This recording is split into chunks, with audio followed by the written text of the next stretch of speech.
Hello साथियों। तो UP triple S C पेट 2025 के लिए आज आप सभी को यहाँ पर जो है भूगोल के जितने भी टॉप मोस्ट इंपॉर्टेंट पीवाईक्यू हैं वो पूरे वन शॉट में आपको सॉल्व कराने वाला हूँ। तो जितने भी क्वेश्चन यहाँ पर लिए गए हैं ये पिछले 3 वर्षों में जो भी पेट एग्जाम हुए हैं उनमें जितने भी क्वेश्चन रिपीट हुए हैं वो सारे मैं वन शॉट में आपको सॉल्व कराने वाला हूँ। तो सारे क्वेश्चन इंपॉर्टेंट हैं, आप सभी को यहाँ पर जो है वीडियो पूरा देखना है। इसके अलावा अगर आपने चैनल को सब्सक्राइब नहीं किया है तो चैनल को सब्सक्राइब करके नोटिफिकेशन बेल जरूर ऑन कर लीजिएगा।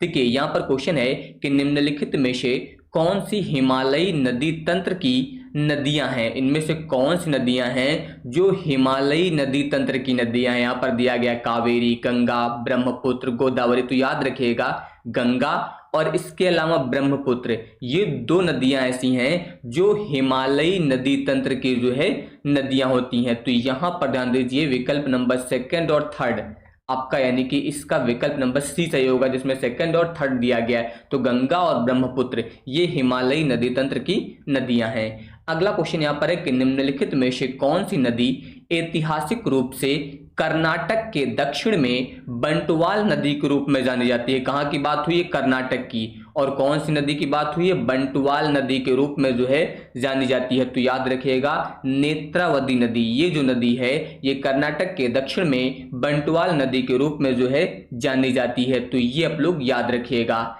इसके बाद आ जाइए अगला, कह रहा है कि निम्नलिखित नदियों को उन राज्यों के आधार पर सुमेलित करें जिनमें वो बहती हैं, यानी कि कौन सी नदी किस राज्य में बहती है। जैसे कि कामेंग नदी की बात हो रही है तो कामेंग नदी जो है ये असम में बहती है। कहाँ पर बहती है? ये आपकी असम में बहती है। इसके अलावा बैतरणी नदी की बात हो रही है तो बैतरणी नदी उड़ीसा में बहती है। कहाँ पर बहती है? उड़ीसा में। इसके अलावा गिरना नदी आपके महाराष्ट्र में बहती है। कहाँ पर बहती है? महाराष्ट्र में। और हसदेव नदी जो है ये छत्तीसगढ़ में बहती है। कहाँ बहती है? छत्तीसगढ़ में। तो अगर मैं विकल्प की बात करूं तो पहला विकल्प किससे मैच हो रहा है? डी से, दूसरा विकल्प ए से, तीसरा विकल्प बी से और चौथा विकल्प मैच हो रहा है सी से। तो अब आप यहां पर ध्यान दीजिए इसमें से कौन सा सही हो जाएगा। यहां पर जो आपका दिया गया है विकल्प नंबर सी देख सकते हैं, पहले का डी, दूसरे का ए, तीसरे का बी और चौथे का सी। तो ये यहां पर जो है आपका इसमें सही हो जाएगा, ये ध्यान रखिएगा।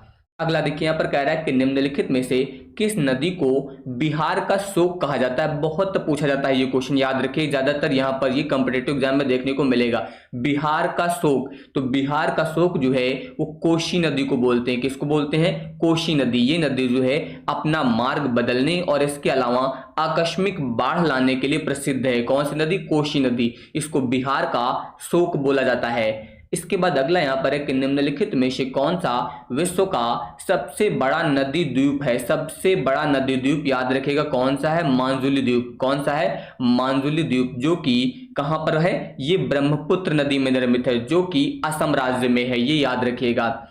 इसके बाद अगला यहां पर है कि नागा अर्जुन सागर बांध किस नदी पर बना है। तो नागा अर्जुन सागर बांध जो है ये कृष्णा नदी पर बना है। कहां पर बना है? कृष्णा नदी पर जो है आपका नागा अर्जुन बांध बना है, ये याद रखिएगा। अगला क्वेश्चन यहां पर है कि सलालपन बिजली परियोजना किस नदी पर स्थित है। तो ये चिनाब नदी पर स्थित है। किस पर स्थित है? चिनाब नदी पर जो है सलालपन बिजली परियोजना जो है स्थित है। और ये चिनाब नदी कहां पर है अगर मैं बात करूं तो ये आपके जम्मू एंड कश्मीर में, याद रखिएगा जम्मू एंड कश्मीर में स्थित है, ये याद रखिएगा। इसके बाद आ जाइए पांगी घाटी भारत के निम्नलिखित में से किस राज्य या केंद्र शासित प्रदेश में स्थित है। किसकी बात हुई है? पांगी घाटी की। तो ये हिमाचल प्रदेश में स्थित है। कहां पर स्थित है? हिमाचल प्रदेश में। और ये लगभग जो है 11,000 फीट पर स्थित है। कितनी ऊंचाई पर है? 11,000 फीट ऊंचाई पर स्थित है, ये याद रखिएगा आप लोग। यहाँ पर पांगी नदी जो है 11,000, सॉरी यहाँ पर ध्यान दीजिएगा ये 11,000 फीट है, ठीक है। यहाँ पर मैंने 11 फीट लिख दिया है, ये 11,000 फीट है, 11,000 फीट। तो ये याद रखिएगा इतनी ऊंचाई पर जो है ये स्थित है। इसके बाद आ जाइए अगला कह रहा है कि कुछ स्थानों पर भूजल जल स्तर के नीचे कठोर चट्टानों की परतों के बीच जमा होता है, इसे किस नाम से जाना जाता है। तो इसको किस नाम से जानते हैं? इसको जलभृत के नाम से जाना जाता है। किसके नाम से जानते हैं? जलभृत, या फिर इसे आप जो है जलभर भी बोल सकते हैं। क्या बोला जाता है? जल भर या फिर जलभृत के नाम से जाना जाता है। इसके बाद आ जाइए अगला क्वेश्चन। अगला कह रहा है कि अरावली पर्वत श्रेणी में सबसे ऊंचा शिखर कौन सा है। कहाँ की बात हुई है, अरावली पर्वत श्रेणी की बात हुई है, तो सबसे ऊंचा शिखर जो है आपका गुरु शिखर है। कौन सा है, गुरु शिखर। इसकी ऊंचाई कितनी है, तो 1722 मीटर, याद रखिएगा कितनी है, 1722 मीटर जो है यहाँ पर इसकी ऊंचाई है, तो ये आप लोग याद रखिएगा। इसके बाद आ जाइए अगला, कह रहा है कि कौन सा सबसे ऊंचा भारतीय शिखर है। ध्यान दीजिए किसकी बात हुई है, भारतीय शिखर। वैसे तो मैं बात करूं तो सबसे ऊंचा भारतीय शिखर कौन सा है आपका, K2, जिसे आप गॉडविन ऑस्टिन के नाम से जानते हैं। कौन सा है, K2, गॉडविन ऑस्टिन, ये सबसे ऊंचा है। लेकिन इसके बाद जो है वो आपका कंचनजंगा, कौन सा है, कंचनजंगा, ये याद रखेगा। तो यहां पर अब आपका K2 तो दिया नहीं गया, तो इसका मतलब फिर सबसे ऊंचा कौन सा हो जाएगा, वो कंचनजंगा हो जाएगा। तो ये याद रखेगा, इसकी ऊंचाई 8598, कितनी, 8598 मीटर है, ये इसकी ऊंचाई है, ये याद रखिएगा। और बाकी सबसे ऊंचा अगर यहां पर दिया गया होता K2 गॉडविन ऑस्टिन तो वो सही होता, लेकिन K2 नहीं दिया गया, तो फिर दूसरा सबसे ऊंचा कौन सा है, वो आपका कंचनजंगा है, ये याद रखिएगा। यहाँ पर ये दूसरा भारत का सबसे ऊंचा पर्वत शिखर हो जाएगा। इसके बाद आ जाइए अगला। अगला कह रहा है कि हिमालय का कौन सा भाग जो है उन नदियों द्वारा लाई गई असंगठित तलछट से बना होता है। जो नदियों द्वारा लाई गई असंगठित तलछट द्वारा बना होता है, तो वो आपका बना होता है शिवालिक श्रेणी। क्या बना होता है, शिवालिक श्रेणी, जिसे रेंज कहते हैं, श्रेणी या फिर रेंज बोल सकते हैं। इसके बाद आ जाइए अगला।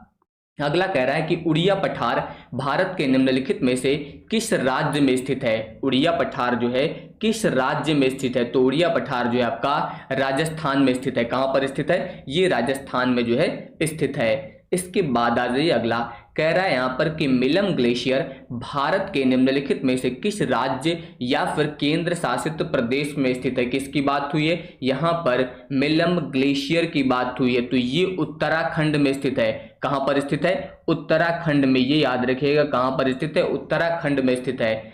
इसके बाद अगला क्वेश्चन दिया गया कि भारत का थार मरुस्थल विश्व का सबसे घनी आबादी वाला मरुस्थल है, जिसका जनसंख्या घनत्व कितना है। कहाँ की बात हुई, थार मरुस्थल के जनसंख्या घनत्व की, तो यहाँ का जो जनसंख्या घनत्व है वो 83 व्यक्ति प्रति किलोमीटर स्क्वायर है, ये याद रखेगा। 83 व्यक्ति प्रति वर्ग किलोमीटर बोल सकते हैं या प्रति किलोमीटर स्क्वायर बोल सकते हैं। इसके बाद आ जाइए अगला। अगला यहाँ पर कह रहा है कि निम्नलिखित में से किसके द्वारा 1936 में पहली बार भारत के वन प्रकारों का वर्गीकरण किया गया था। तो पहली बार वर्गीकरण जो किया गया था वो सर H.G. चैंपियन द्वारा किया गया था। किसके द्वारा किया गया था, सर H.G. चैंपियन द्वारा। कब, 1936 में।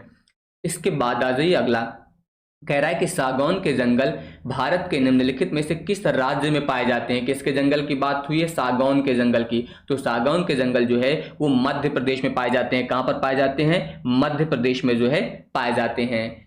इसके बाद अगला क्वेश्चन है कि 2021-22, देखिए ये क्वेश्चन कब आया था, 23 में, और कब का है, 2021-22 कहने की करंट से लिया गया है।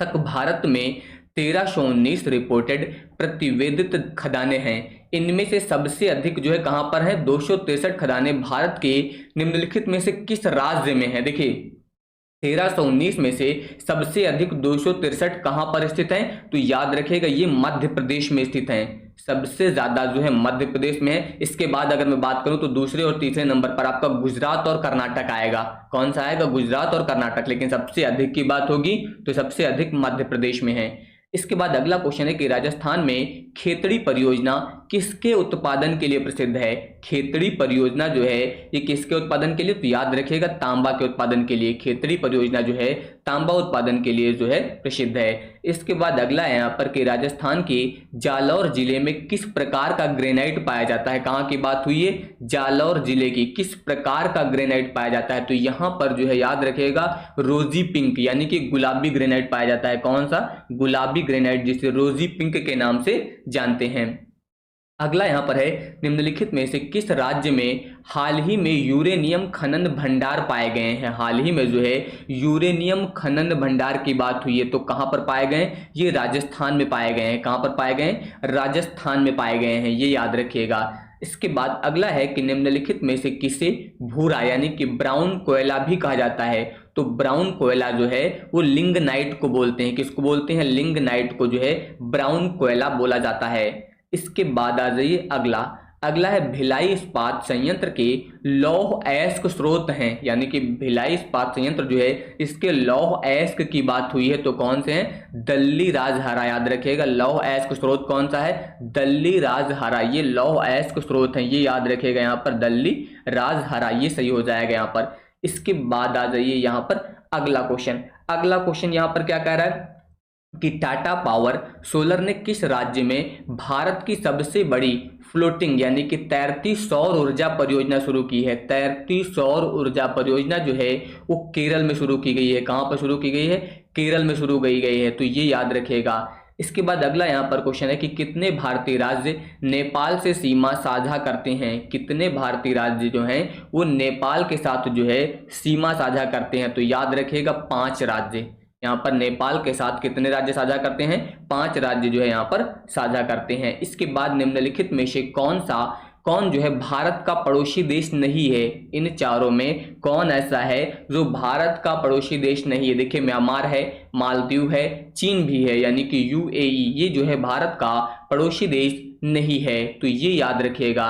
इसके बाद आ जाइए अगला क्वेश्चन, भारत की मानक याम्योत्तर रेखा है। भारत की मानक याम्योत्तर रेखा जो है वो 82 डिग्री 30 मिनट पूर्वी देशांतर है। याद रखिएगा 82 डिग्री 30 मिनट पूर्वी देशांतर रेखा, ये जो है भारत की मानक याम्योत्तर रेखा है। इसके बाद आ जाइए अगला क्वेश्चन। अगला कह रहा है कि क्षेत्रफल की दृष्टि से भारत का निम्न में से कौन सा राज्य सबसे छोटा है? तो क्षेत्रफल की दृष्टि से सबसे छोटा राज्य पूछा गया है, कौन सा है? गोवा। गोवा जो है सबसे छोटा राज्य है क्षेत्रफल की दृष्टि से, ठीक है। इसके बाद आ जाइए अगला कह रहा है कि ग्रीष्म काल में उत्तरी मैदानों में बहने वाली पवन कहलाती है। ग्रीष्म काल में उत्तरी मैदानों में जो बहती है पवन का मतलब हवा, जो हवा बहती है उसे क्या कहते हैं? तो उसे बोला जाता है लू। गर्मियों में जिसे गांव में लोग लूक बोलते हैं, उसी को हम लोग क्या बोलते हैं? लू। ये याद रखिएगा यहाँ पर लू। इसके बाद आ जाइए अगला, भारत में निम्नलिखित में से किस स्थान पर दिन और रात के तापमान में व्यापक अंतर पाया जाता है? किस स्थान पर जो है दिन और रात में जो तापमान होता है वो ज्यादा अंतर पाया जाता है, व्यापक अंतर जो है पाया जाता है? तो वो आपका जो थार मरुस्थल होता है, यहाँ पर जो है दिन और रात में तापमान में जो है बहुत ज्यादा अंतर पाया जाता है थार मरुस्थल में। इसके बाद अगला क्वेश्चन है कि निम्नलिखित में से भारत में अक्टूबर की गर्मी का मुख्य कारण क्या होता है? अक्टूबर की गर्मी का मुख्य कारण क्या होता है? उच्च आर्द्रता से जुड़ा तापमान। क्या होता है? उच्च आर्द्रता से जुड़ा हुआ तापमान जो है ये अक्टूबर की गर्मी का मुख्य कारण होता है। इसके बाद अगला क्वेश्चन है कि शीत ऋतु की शुरुआत में तमिलनाडु के तटीय क्षेत्रों में वर्षा का क्या कारण होता है? ध्यान दीजिए किसकी बात हुई? शीत ऋतु की शुरुआत में ही तमिलनाडु के तटीय क्षेत्रों में वर्षा का क्या कारण होता है? तो याद रखिएगा उत्तर पूर्वी वर्षा ऋतु यानी कि मानसून, ये याद रखिएगा उत्तर पूर्वी मानसून जो है इसके कारण जो है यहाँ पर वर्षा होती है, तो ये याद रखिएगा आप लोग। इसके बाद अगला कह रहा है कि भारत मानक समय ग्रीनविच माध्य समय यानी कि जीएमटी से आगे है, यानी कि भारत जो है वो जीएमटी से आगे कितना आगे है? तो आप सभी को पता होना चाहिए 5.5 घंटे। कितना आगे है? 5.5 घंटे जो है भारत ये मानक समय ग्रीनविच माध्य समय से आगे है 5.5 घंटे। इसके बाद आ जाइए अगले क्वेश्चन पर। अगला क्या कह रहा है कि निम्नलिखित में से कौन जनसंख्या वितरण को प्रभावित करने वाले आर्थिक कारक नहीं है? यहाँ पर दिया गया शहरीकरण, औद्योगिकीकरण, खनिज, पानी की उपलब्धता। पानी की उपलब्धता जो है ये जनसंख्या वितरण को प्रभावित करने वाला आर्थिक कारक जो है नहीं है, तो ये याद रखिएगा। यहाँ पर इसका विकल्प नंबर बी जो है सही हो जाएगा। अगला है मिट्टी के कणों और चट्टानों के दरारों के बीच सारा स्थान पानी से भरा होता है। इस परत की ऊपरी सीमा क्या कहलाती है? इस ऊपरी सीमा को जल तालिका बोलते हैं। क्या बोलते हैं? जल तालिका, यानी कि वाटर टेबल बोला जाता है, ये याद रखिएगा। इसको जल तालिका के नाम से जानते हैं। इसके बाद आ जाइए अगला क्वेश्चन। अगला कह रहा है कि हरित क्रांति के संदर्भ में HYV बीज क्या है जिन्हें चमत्कारी बीज भी कहा जाता है? चमत्कारी बीज यानी कि उच्च उपज वाली किस्म जिसे हाई यील्ड वैरायटी बोलते हैं। क्या बोलते हैं? High yield variety. HYV है तो H का मतलब हाई, Y का मतलब यील्ड और वैरायटी, तो ये याद रखिएगा, उच्च उपज वाली किस्म है, ये याद रखिएगा आप लोग। इसके बाद स्वर्ण क्रांति भारत में निम्नलिखित में से किस कृषि क्षेत्र में विकास के लिए जिम्मेदार है? किस कृषि क्षेत्र में जो है विकास के लिए जिम्मेदार है? तो ये बागवानी विकास के लिए जिम्मेदार है। किसके लिए? बागवानी विकास के लिए जो है स्वर्ण क्रांति जिम्मेदार है, तो ये आप लोग याद रखिएगा। अगला क्वेश्चन यहाँ पर है कि घोड़े की नाल के आकार की पातालकोट घाटी का रमणीय दृश्य प्रदान करने वाला तामिया हिल स्टेशन भारत के निम्नलिखित में से किस राज्य या केंद्र शासित प्रदेश में स्थित है? किसकी बात हुई है? तामिया हिल स्टेशन की बात हुई है, तो ये कहां पर स्थित है? तो ये मध्य प्रदेश में स्थित है, ये याद रखिएगा। तामिया हिल स्टेशन जो है ये कहां पर स्थित है? मध्य प्रदेश में स्थित है। इसके बाद अगला क्वेश्चन है कि निम्नलिखित में से कौन सी संस्था भारत की समय संरक्षक यानी कि टाइम कीपर है, अर्थात यह भारत की समय प्रणाली की निगरानी करती है? तो भारत की समय प्रणाली की निगरानी जो है वो CSIR कौन करता है? CSIR NPL, जिसे नेशनल फिजिकल लेबोरेटरी बोलते हैं। क्या बोलते हैं? नेशनल फिजिकल लेबोरेटरी, ये बोला जाता है, तो ये याद रखिएगा। विकल्प नंबर डी यहां पर जो है इसका सही होगा। इसके बाद आ जाइए अगला क्वेश्चन, कह रहा है कि सह्याद्री पर्वत श्रृंखला में स्थित लोकप्रिय पहाड़ी किले का नाम बताएं जिसे दी ईगल्स नेस्ट के नाम से जाना जाता है। किसकी बात हुई है? दी ईगल्स नेस्ट की बात हुई है, तो ये बोलते हैं तोरणा किला को। यहाँ पर जो है जो तोरणा किला है, इस तोरणा किला को जो है दी ईगल्स नेस्ट के नाम से जाना जाता है। इसके बाद है काजीरंगा राष्ट्रीय उद्यान स्थित है, तो काजीरंगा राष्ट्रीय उद्यान कहाँ पर स्थित है? ये आपका असम में स्थित है, काजीरंगा राष्ट्रीय उद्यान असम में। इसके बाद भरतपुर में स्थित पक्षी अभ्यारण्य राष्ट्रीय उद्यान का नाम क्या है? कहाँ पर बात हुई है? भरतपुर की बात हुई है, तो यहाँ पर है आपका केवलादेव घाना राष्ट्रीय उद्यान। कौन सा है? केवलादेव घाना राष्ट्रीय उद्यान, जो कि भरतपुर में स्थित है, ये आप लोग याद रखिएगा। इसके बाद अगला है मेनम वन्य जीव अभ्यारण्य भारत के निम्नलिखित में से किस राज्य या केंद्र शासित प्रदेश में स्थित है? किसकी बात हुई है? मेनम वन्य जीव अभ्यारण्य की बात हुई है, तो ये आपका कहां पर स्थित है? ये आपका सिक्किम में स्थित है, ये याद रखिएगा। यहाँ पर मेनम वन्य जीव अभ्यारण्य जो है ये आपका सिक्किम में स्थित है। इसके बाद अगला यहाँ पर है कि सतमालिया हिरण अभ्यारण्य भारत के निम्नलिखित में से किस राज्य या केंद्र शासित प्रदेश में स्थित है? किसकी बात हुई है? सतमालिया हिरण अभ्यारण्य की बात हुई है, तो ये आपका दादरा और नगर हवेली में स्थित है। कहां पर स्थित है? दादरा व नगर हवेली में जो है स्थित है। इसके बाद आ जाइए अगला क्वेश्चन। अगला कह रहा है कि विश्व की सबसे ऊंची चोटी माउंट एवरेस्ट के बीच स्थित है। माउंट एवरेस्ट के बीच स्थित है, यहाँ पर किसके बीच स्थित है? तो याद रखिएगा नेपाल और तिब्बत के बीच। किसके बीच स्थित है? नेपाल और तिब्बत के बीच जो है सबसे ऊंची चोटी माउंट एवरेस्ट जो है वो स्थित है, तो ये आप लोग याद रखिएगा। इसके बाद आ जाइए अगला क्वेश्चन, कह रहा है कि निम्नलिखित में से किस रेगिस्तान में 250 मीटर यानी कि 820 फीट तक ऊंचे बड़े रेत के टीले हैं और पृथ्वी पर रेतीले रेगिस्तान का सबसे बड़ा सन्निहित क्षेत्र है? कौन सा क्षेत्र है यहाँ पर? तो याद रखिएगा इसके बारे में, जो आपका रब अल खली रेगिस्तान है, इसकी बात हो रही है। किसकी बात हो रही है? रब अल खली रेगिस्तान, ये आपका जो है 250 मीटर और 820 फीट तक जो है यहाँ पर रेत के टीले हैं इसमें, ये याद रखिएगा। इसके बाद आ जाइए अगले क्वेश्चन पर, उस जंगल का नाम बताइए जिसे पृथ्वी ग्रह के फेफड़े के रूप में जाना जाता है। आपको उस जंगल का नाम बताना है जिसको जो है पृथ्वी ग्रह का फेफड़ा बोला जाता है, तो यहाँ पर बात हो रही है किसकी? अमेजन वर्षा वन की। किसकी हो रही है? अमेजन वर्षा वन की। इसे जो है पृथ्वी ग्रह के फेफड़े के रूप में जाना जाता है, तो विकल्प नंबर सी जो है आपका सही होगा। अगला यहाँ पर कह रहा है कि पूरी दुनिया में सबसे तेजी से घटने वाला संसाधन निम्नलिखित में से कौन सा है? तो सबसे तेजी से घटने वाला संसाधन जो है वो आपके वन है। वन जो है ये बहुत ही तेजी से जो है घट रहे हैं, तो ये याद रखिएगा।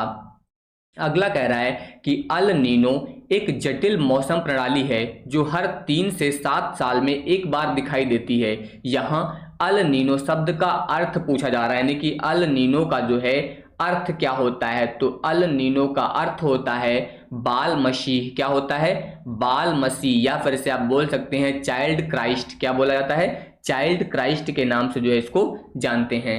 इसके बाद आ जाइए अगला क्वेश्चन, निम्न में से कोस्टा रिका की राजधानी, ध्यान दीजिए, कोस्टा रिका की जो है राजधानी पूछी जा रही है, तो इसकी राजधानी है सान जोस। क्या है? सान जोस। ये जो है कोस्टा रिका की राजधानी हो जाएगी। इसके बाद है रियाद किस देश की राजधानी है? ध्यान दीजिए, किसकी बात हो रही है? रियाद। तो रियाद जो है आपके सऊदी अरब की राजधानी है। कहाँ की राजधानी है? सऊदी अरब की राजधानी जो है रियाद है। अगला क्वेश्चन है, विश्व को कितने प्रमुख काल क्षेत्रों यानी कि टाइम जोन में विभाजित किया गया है? तो आप सभी को पता होगा कितने जोन में विभाजित किया गया है? 24 टाइम जोन में जो है वो विभाजित किया गया है। तो ये याद रखिएगा, कितने टाइम जोन में बांटा गया? 24। इसके बाद अगला है, निम्नलिखित में से कौन जनसंख्या परिवर्तन का घटक नहीं है? जनसंख्या परिवर्तन का घटक नहीं है, तो याद रखिएगा प्रवसन, जन्म, मृत्यु, ये सब जनसंख्या परिवर्तन के घटक हैं, लेकिन रुग्णता ये जो है जनसंख्या परिवर्तन का घटक नहीं है। ये आप लोग याद रखिएगा। इसके बाद आ जाइए अगला क्वेश्चन, कह रहा है निम्नलिखित में से कौन सा ग्रह सूर्य के सबसे नजदीक है? तो सबसे नजदीक कौन सा ग्रह है? याद रखिएगा बुध। बुध ग्रह जो है ये सूर्य के सबसे नजदीक स्थित है, बुध ग्रह। इसके बाद आ जाइए, निम्नलिखित में से कौन सा आंतरिक और सौर मंडल में स्थित एकमात्र बौना ग्रह है? ध्यान दीजिए, किसकी बात हुई है? बौना ग्रह की बात हुई है। तो बौना ग्रह बोलते हैं सेरेस को। किसे बोला जाता है? सेरेस को जो है बौना ग्रह के नाम से जाना जाता है। ये आप लोग याद रखिएगा।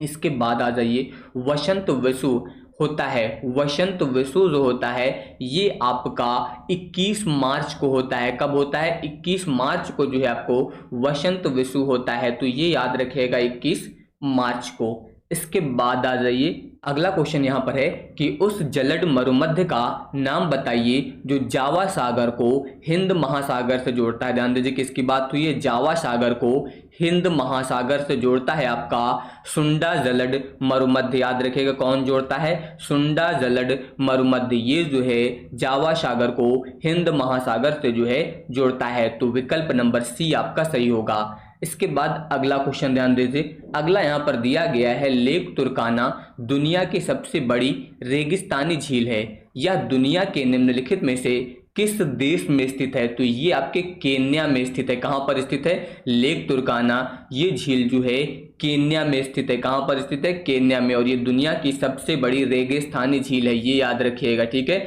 और ये केन्या देश में स्थित है। इसके बाद अगला है, निम्नलिखित में से कौन पृथ्वी का सबसे बड़ा अंतःस्थलीय जल निकाय है? अंतःस्थलीय जल निकाय सबसे बड़ा कौन सा है? कैस्पियन सागर। ये याद रखिएगा, कैस्पियन सागर जो है ये पृथ्वी का सबसे बड़ा अंतःस्थलीय जल निकाय है। ये आप लोग याद रखिएगा। और ये जो है सुपीरियर झील मीठे पानी की सबसे बड़ी झील होती है। यहाँ पर याद रखिएगा, जो सुपीरियर झील दी गई है ये मीठे पानी की सबसे बड़ी झील है, यहाँ पर ये भी याद रखिएगा। लेकिन यहाँ पर इसका आंसर जो पूछा गया है सबसे बड़ा अंतःस्थलीय जल निकाय, तो वो आपका कैस्पियन सागर है, ये याद रखिएगा यहाँ पर, ठीक है।